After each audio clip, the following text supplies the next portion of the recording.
நாகூம் தீர்க்கதரிசியின் புஸ்தகம் 3ஆம் அதிகாரம். இரத்த பழிகளின் நகரத்திற்கு ஐயோ! அது வஞ்சகத்தினாலும் கொடுமையினாலும் நிறைந்திருக்கிறது.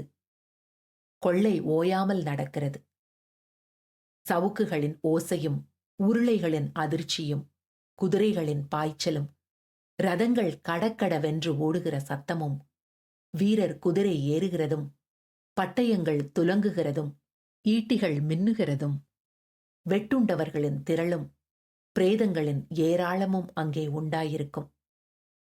பிணங்களுக்கு தொகையில்லை. அவர்கள் பிணங்களில் இடறி விழுகிறார்கள்.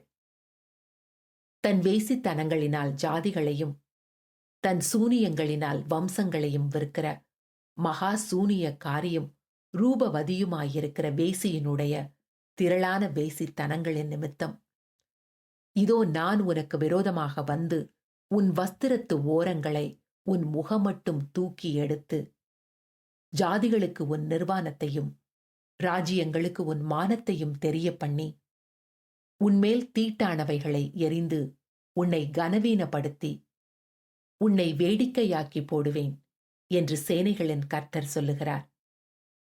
அப்பொழுது உன்னை காண்கிறவனெல்லாம் நினிவே பாழாய் போயிற்று. அதற்காக புலம்புகிறவர் யார்?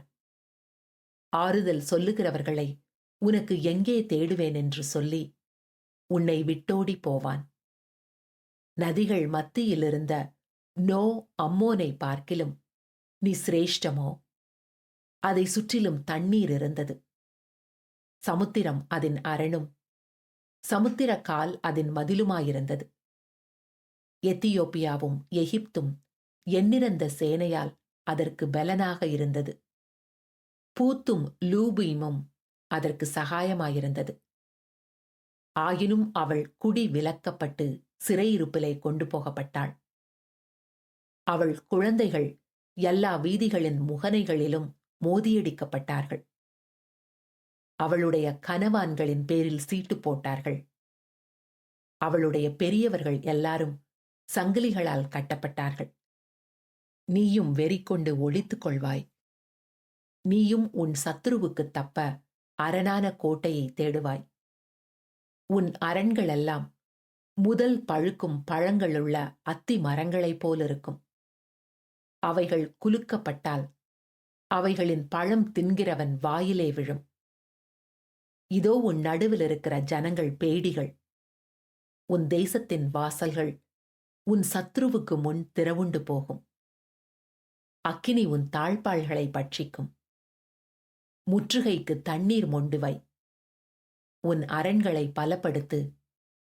சேற்றிலே போய் களிமண்ணை மிதி. சூளையை கெட்டிப்படுத்து. அங்கே அக்கினி உன்னை பட்சிக்கும். பட்டயம் உன்னை சங்கரிக்கும். அது பச்சை கிளிகளைப் போல் உன்னை பட்சித்து போடும். உன்னை பச்சை கிளிகள் அத்தனையாக்கிக்கொள். உன்னை வெட்டுக்கிளிகள் அத்தனையாக்கிக்கொள். உன் வர்த்தகரை வானத்து நட்சத்திரங்களிலும் அதிகமாக்கினாய்.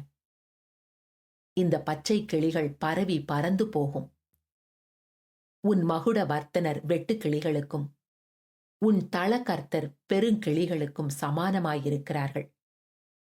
அவைகள் குளிர்ச்சியான நாளில் வேலிகளில் பாளையமிறங்கி சூரியன் உதித்த மாத்திரத்தில் பறந்து போம். பின்பு அவைகள் இருக்கும் இடம் என்னதென்று தெரியாது. அசீரியா ராஜாவே, உன் மேய்ப்பர்கள் உறங்குவார்கள். உன் பிரபலஸ்தர் படுத்திருப்பார்கள். உன் ஜனங்கள் பர்வதங்களின் மேல் சிதறியிருக்கிறார்கள். அவைகளை கூட்டி சேர்ப்பவனில்லை. உன் நொறுக்குதலுக்கு பரிகாரமில்லை. உன் காயம் கொடியது. உன் செய்தியை கேட்பவர் யாவரும் உன் பேரில் கை கொட்டுவார்கள். உன் பொல்லாப்பு எந்நேரமும் யார் பேரிலேதான் பாயாமற் போயிற்று.